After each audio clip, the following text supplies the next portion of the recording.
When's it going to kick in? Hi, and welcome to day 12. It's actually day 14, but I'm a couple of days behind, so we're going to do a couple of videos tonight, and hopefully catch up a little bit, though not too much. I had our Works Christmas do, which we did virtually on Friday, which was good, but yeah, just too much alcohol. I needed a break, you know. So we're on day 12. We've got Lee with us again. We're going to talk about cyber essentials today. So let me just open up today. You're on a whiskey today, as promised. As promised. I have. It's a bigger bottle than yours, but it's Auchentoshan. Size doesn't matter. Size doesn't matter, you know. Single malt Scotch whiskey. Excellent. Well, I've got Delwhinnie, 15-year-old. So looks.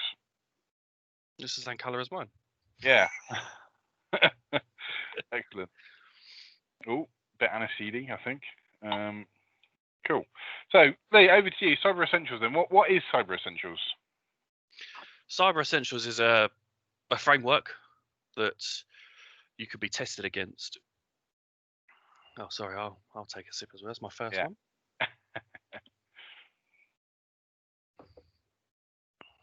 Yeah, okay. I don't think you like, that wasn't terrible, to be fair. Yeah, good. That wasn't terrible. Yeah, Cyber Essentials is a framework that it's sort of what's the best way of describing it? It's a sort of get all your ducks in order, sort of at a base level.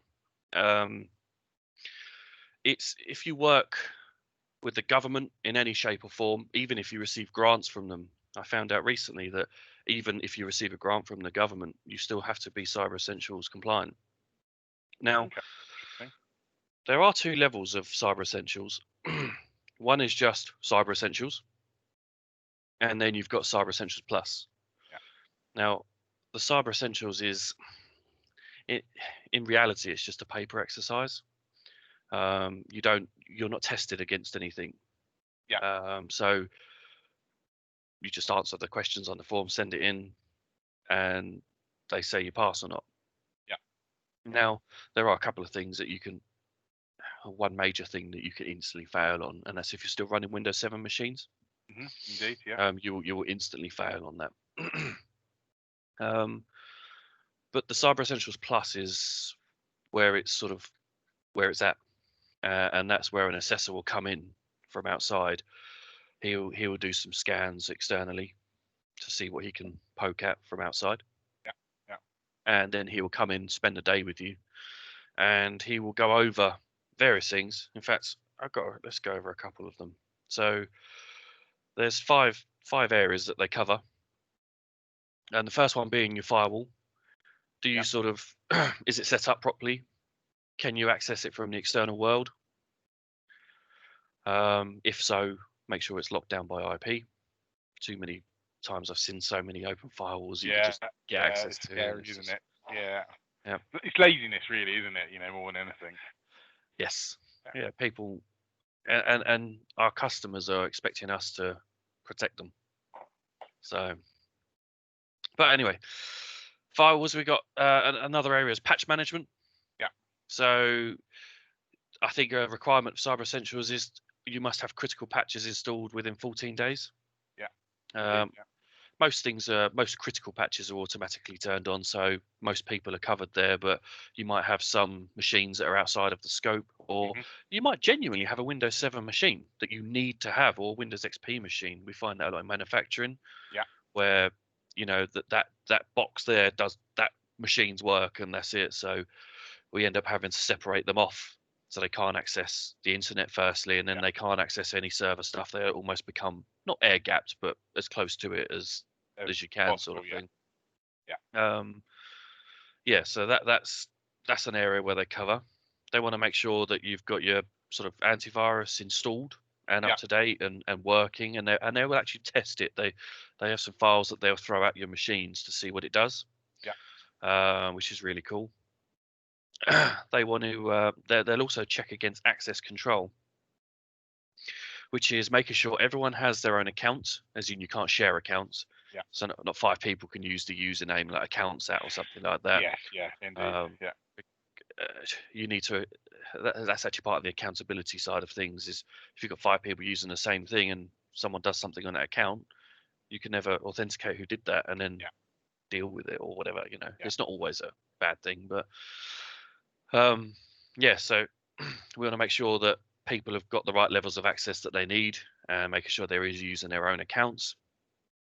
And there's a whole domain here called secure configuration, and it's making sure that you're not allowed to use any software that does not currently receive support if you want to be Cyber Essentials compliant. So if you've got some 20-year-old program that hasn't been updated for 15 years, that's got to go on its own network away from your domain and environment, or update it or migrate or something like that. So that's sort of what it covers. And they're quite simple things to achieve, but they can, because it sort of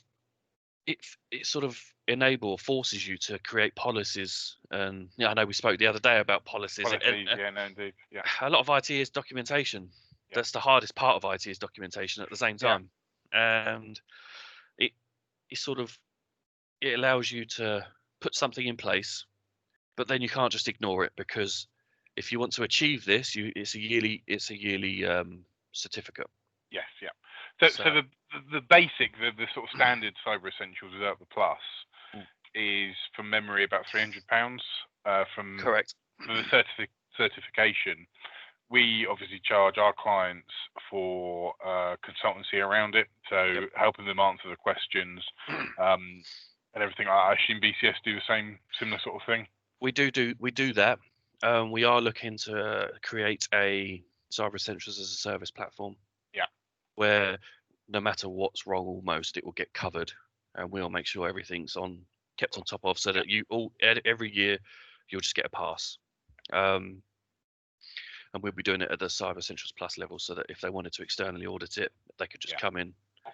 It is a bit like an MOT. We have found a piece of software that can sort of monitor certain things that can fall out of alignment quite quickly, which is good, which is why we want to monitor in it.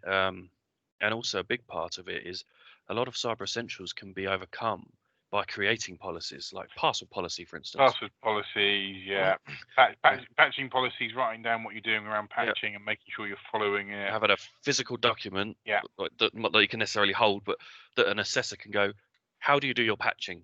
Yeah. Don't worry, Mr. Assessor, it's right here. Have a look at that. This is what we're doing now. Do you do this? Yes, we do this. We review this every 6 months to make sure we're in a line, or every year, or every 3 months, whatever's deemed necessary for your type of business. And then once, like I said, a lot of that can be satisfied by having policies in place, and it's a good way of getting a lot of companies to sort of not be that low-hanging fruit. Just having your firewall not accessible to the external world, or making sure that you have a business reason for having those ports open. That's one of the things I was going to bring up. So that's one of the biggest things, is why have we got that port open? Now, we as the IT people have probably opened it up to the client, but we might have opened that up 5 years ago for an SMTP server that was on site at the time, and now you're on Office 365.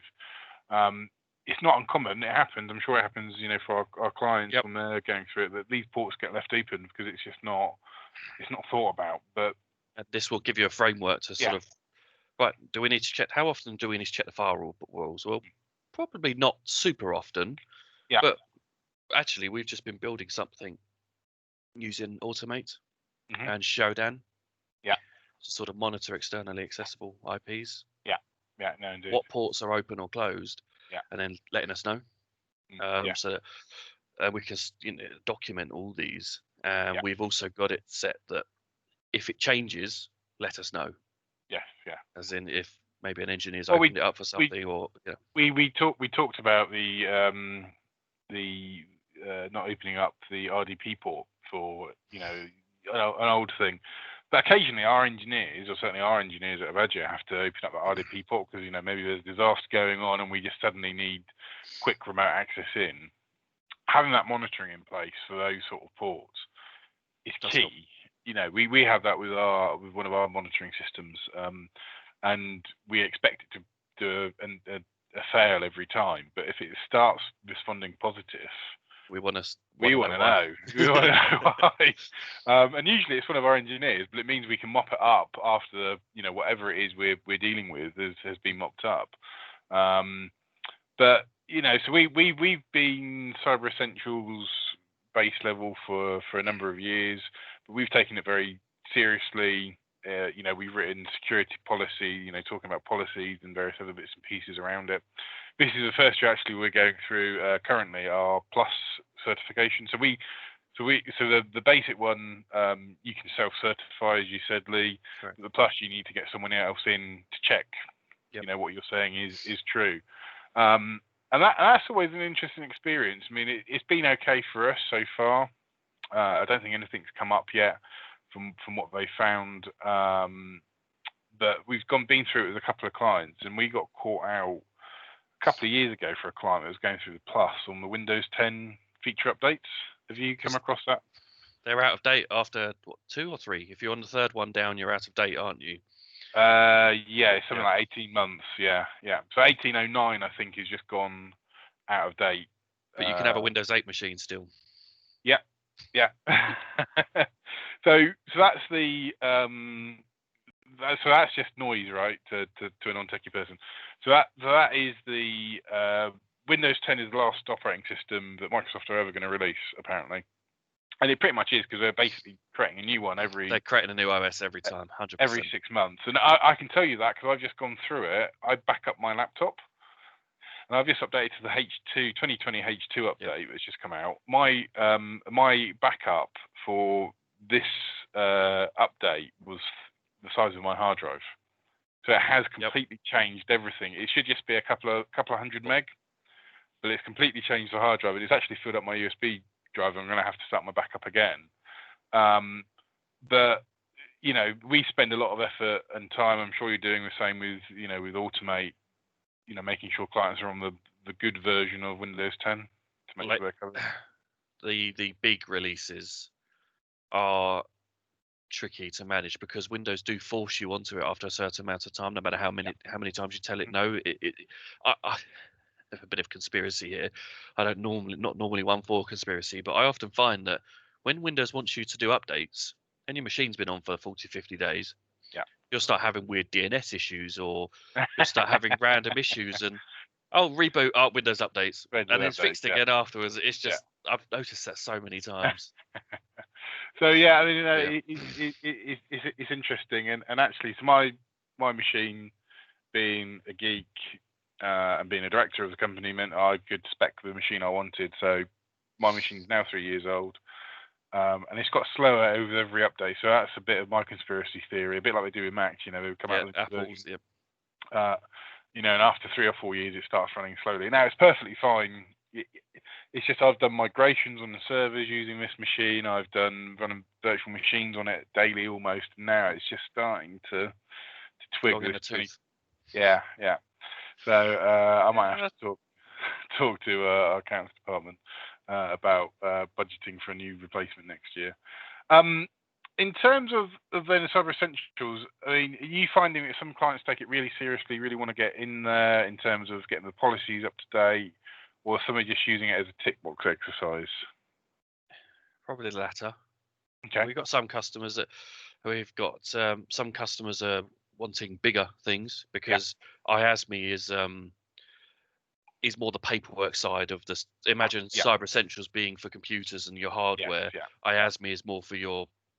I know you do cover some policies in sort of Cyber Essentials, but IASME is more real deep sort of document, almost classification of data, what's private, what's confidential, what can some members start. There's a lot of it. So starting to lean more, would you say, more towards an ISO? Yes, and I was just about to say, because IASME is about 40% of ISO 27001. Yeah. So you're well on your way to having an internationally recognized standard and framework that's actually really good to have. Yeah. No, quite expensive. BCS have it, don't they? We do. Yeah. We just went through one of our interim audits about 4 months ago. Yep. Flying colours. Excellent. It's always good. Okay. Is there anything else you want to say about Cyber Essentials? No, it just seems simple from the outside, but once you get into it a little bit, it is a little bit sort of housekeeping and I should just do that. Yeah, you should just do that, but let's actually make sure that it's happening and then document that it's happening. And so what I would say is actually having that check, so the expiry of your certification every year means when I was doing it for Avagio the internal way, it was the way I went through and double checked everything. I was sure that my users didn't have admin access to our servers and their PCs, but actually having that check just to make sure, because Bob has added, his self to the local admin group to get round something 6 months ago and then forgot. Still on there. We use Automate to show us who's a local admins and what other accounts are on a machine that shouldn't be as well. That's also a big one. They don't like accounts that are not supposed to be on there. But it's about keeping a clean house and making sure it's kept clean. That's what it's about. It's not super technical. It's just it does really take a bit of effort. It does take a bit of effort. But once you've got it, keeping on top is also sort of really good to do. But it's actually a lot easier. They do change the questions every year, slightly subtly. So I noticed this year there was quite a lot about homeworking, surprisingly, in there.